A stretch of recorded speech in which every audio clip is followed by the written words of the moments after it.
Full story sa paglaban ni Shaira Moro sa karapatan niya sa kantang Selos laban na kay Linka. Mainit na pinag-usapan hanggang sa ngayon ang viral song na Selos ng tinaguriang bang sa Moro Pop Queen na si Shaira Moro. Kaugnay ito sa kinaharap na copyright issue ng naturang kanta. Matatandaang agad na tinanggal sa streaming platforms ang kantang Selos matapos na gumawa ng legal na hakbang ang kampo ng orihinal na may likha ng kanta, ang Australian singer na si Linka. Nagkaroon nga ng issue ang viral song dahil nasa paggamit nito sa melody o orihinal na tono ng kanta ni Linka na Trouble is a Friend na inilabas taong 2008.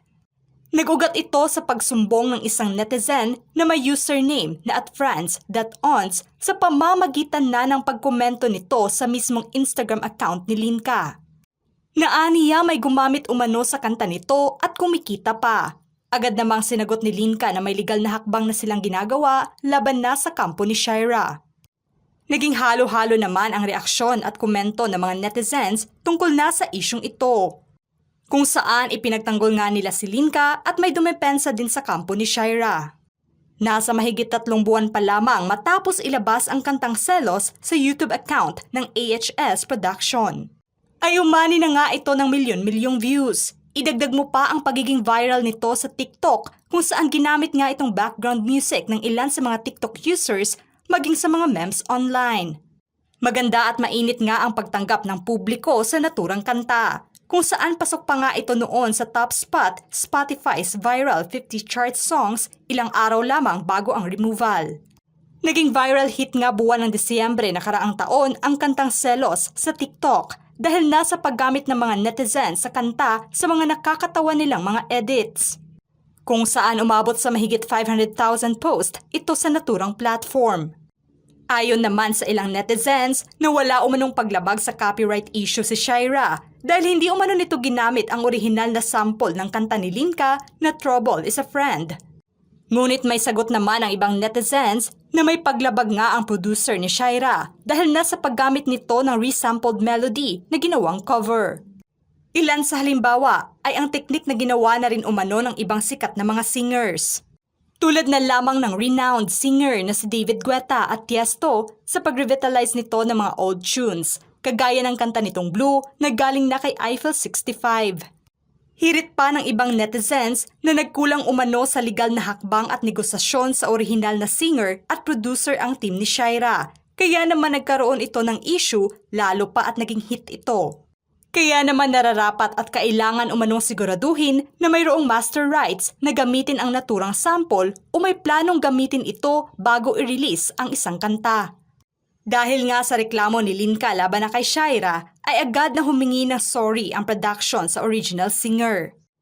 At nilinaw nila na nakikipag-ugnay na sila sa team ni Linka upang tuluyan ng maibalik ang kantang Selos sa mga streaming platforms as an official cover.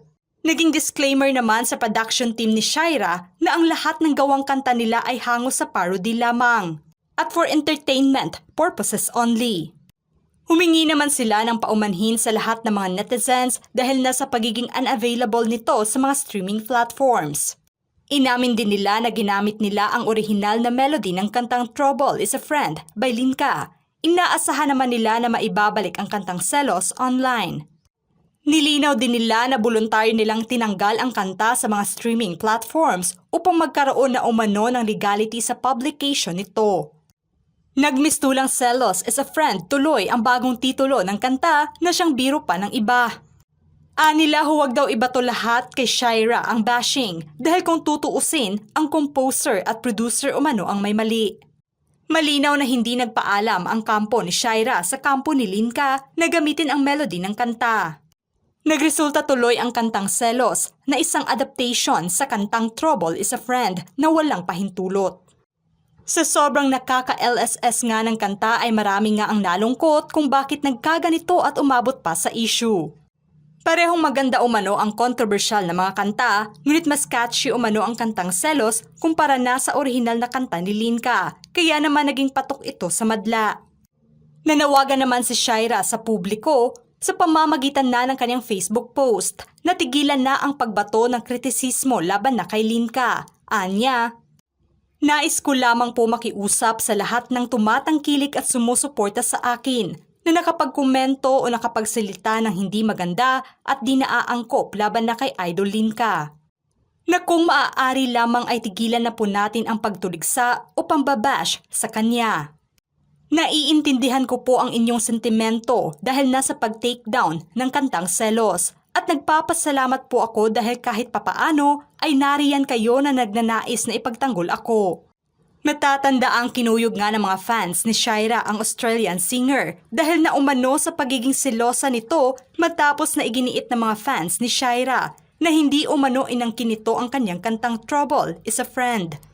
Ngayon nga lang daw nila nakilala ang naturang singer dahil nasa viral song na Selos, kaya sa halip umano na ipatanggal nito ang kanta ay dapat pa umanong magpasalamat ito kay Shaira dahil naging matunog muli ang kanyang kanta. Mas maganda pa umano pakinggan ng paulit-ulit ang kanta ng Bangsamoro Pop Queen kumpara na sa orihinal. Naging malaking diskusyon pa nga ito sa karamihan online kung saan hirit pa nila na kapwa Pinoy lamang ang naghihilahan pababa kaya nangyari ang kontrobersiyang ito.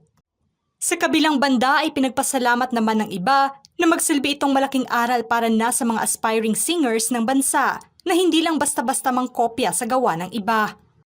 Pinuri pa nga nila ang galing at talento ni Shaira dahil nasa bihira nitong tagumpay ngayon kung saan naipakita nga nito sa karamihan ang galing niya sa pag-awit. Ikinatuwa pa nga ito ng mga kapatid na Muslim ang pagtangkilik ng iba sa kanilang kultura sa pamamagitan na ng awitin at talento ng singer. Nagkulang man umano sila sa legal na mga hakbang ay aasahan naman ng mga taga-suporta ni Shaira na maglalabas pa sila ng mga orihinal na kanta at pagbubutihan pa na makagawa ng sariling likha at maipaabot sa lahat ang kanilang talento. Kahit pa man na hindi na available sa mga streaming platforms ang kantang Selos, ay hindi pa rin mawala sa utak ng karamihan ang catchy na tunog nito. Nagsikalat pa rin ngayon sa iba't ibang platforms ang reaksyon at komento nila sa copyright issue na kinaharap ngayon ng kampo ni Shaira. Marami pa rin sa mga supporters ng singer ang hindi matanggap at bakit tinanggal pa ang naturang kanta. Naudlot pa raw tuloy ang tagumpay at pagiging hit nito.